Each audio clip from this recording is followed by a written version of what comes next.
ជារៀបសួរពុកម៉ែបងប្អូនទាំងគ្នានេះគឺជា vlog ថ្ងៃប្រឡងធ្វើ spaghetti របស់បងប្អូនសិក្ខាកាមចុងភៅវគ្គទី3វីដេអូនេះយូរហើយបងតែសូមមក click stock ជាមួយសិននិយាយទៅមិនចាប់ផ្ដើមប្រកួតលោកគ្រូក៏បានឲ្យធ្វើការជីកងារជាក្រុមសិនក្នុងនោះមានបន្លែច្រើនមុខមែនតែនបងរាប់បញ្ចូលតែម្នាស់ដែរហើយណាមិនល្បីម្នាស់អំបាក់ចិត្តមែនតែនសូម្បីខ្ញុំផ្ទាល់ក៏អត់តាន់ចេះចិត្តដែរតែពួកគាត់ចិត្តឡើងជំនាញហ្មងអត់មានមុតដៃមុតអីណាបងឲ្យលើកទី1ទៀតខ្ញុំសូមសរសើរស្មោះហ្មងណាអ្វីដែលខ្ញុំសង្កេតឃើញបងអូនពួកគាត់នៅក្មេងៗប៉ុន្តែពួកគាត់មានទេពកោសល្យហើយដងហើយក៏ដូចជាមានស្តង់ដារតាមគ្រូបរិញ្ញាបត្រទៀតនិយាយទៅអរគុណលោកគ្រូដែរដែលបរៀនពួកគាត់បានយ៉ាងល្អវាសបញ្ជាក់ឲ្យឃើញថ្ងៃធ្វើអនុវត្តផ្ទាល់ហ្មងណាបន្លែអីអញ្ចឹងគឺគាត់លាងច្រើនទឹកមានអនាម័យហើយសហការគ្នាមែនតើហើយជាពិសេសលះលហួនទៀតអីដែលសំខាន់ណាចង់ភៅពិតមែនតែ customer service ល្អខ្លាំងចូលទៅដូច restaurant 25អញ្ចឹងអត់ជឿទេបងអាចមកលេងគាត់ផ្ទាល់ក៏បានដែរនៅសមាគមក្លឹបទេសចរសៀមរាបនេះចូលដល់វគ្គញ័រសាច់ឲ្យបងចូលមកដល់ការប្រកួតដំបូងដាំទឹកសិននិយាយទៅខ្ញុំអត់ចេះធ្វើម្ហូបដែរបងមើលតាមវីដេអូទៅខ្ញុំរៃរាប់ប្រាប់ខ្លះៗនេះគាត់ធ្វើខ្លួនឯងទាំងអស់និយាយទៅ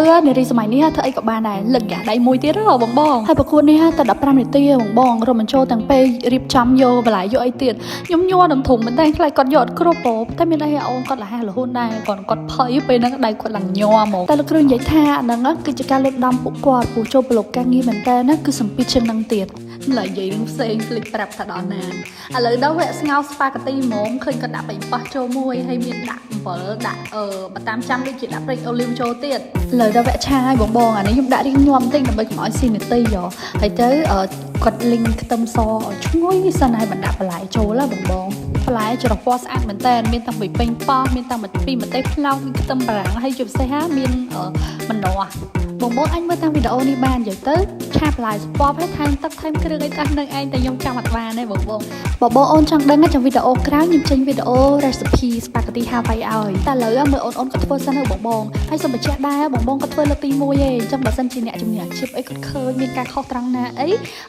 កុំថាអីថាវ៉ាន់ណាបងឥឡូវដល់វគ្គស្រង់ spaghetti យកមកឆាឃើញស្រស់ទឹកស្អាតហើយក៏ដាក់ចូលឆាឃើញឆាមិនត្រឡប់ទេឲ្យវាចូលជាតិអ៊ីសប់ពួកអី spaghetti ហ្នឹងគាត់ឆ្អិនម្សៅបន្ទាប់មកទៀតបានយកទៅដាក់ចាន